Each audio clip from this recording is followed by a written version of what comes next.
Well, that's a topic we are following closely. Thanks, Damon.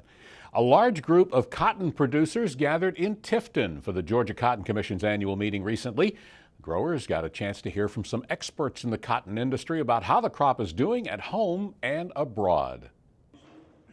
At the UGA Tifton Campus Conference Center, Georgia cotton producers filled the auditorium to hear the status of their industry.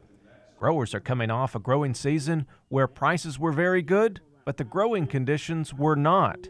This meeting gives the producers an opportunity to gather in one place and hear a lot of information. What we try to do here is, number one, is let everyone know what the Commission's doing and give them a little thumbnail of our activities. Today I tried to talk about some different things with our youth and organizational support and some different things we're trying to do with the state legislature and become a bit more familiar with them. Cotton's always been mostly a federal program, but with the House Bill 87, the immigration issues and some of the other things that are now coming up in the State House, we want to make sure that our friends up there hear from Cotton and know what our concerns are. This is the 5th year the Commission has done this meeting, and producers get to hear about all the promising opportunities that are opening up for cotton overseas.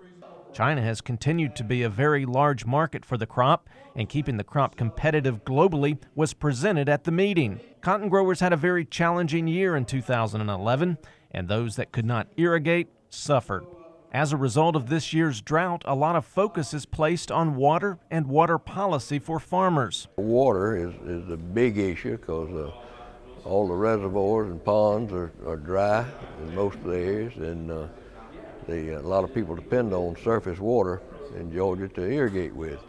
And of course, I think water conservation and these type things are going to be some things that the Commission will work on in the future.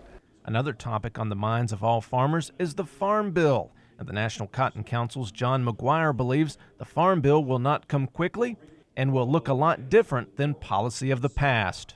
I think the thing this year is we're seeing a transition towards revenue plans, or revenue programs, either delivered through Farm Service or through the crop insurance industry.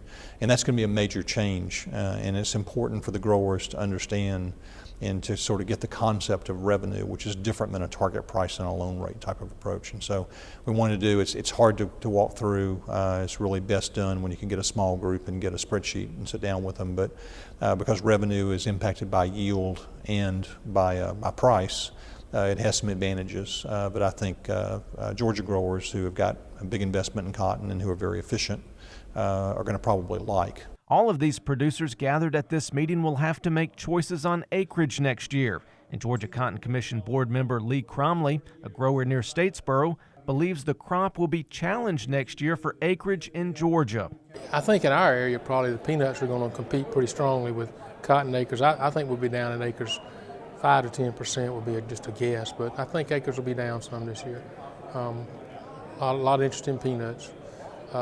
But I think that might be good for us because there could be a large world crop this year, so it'll work out. We will just have to wait and see how 2012 shakes out, but with global demand on the rise, farmers gathered in Tifton are very optimistic about the future of their crop. In Tifton, I'm Mark Wildman for the Georgia Farm Monitor.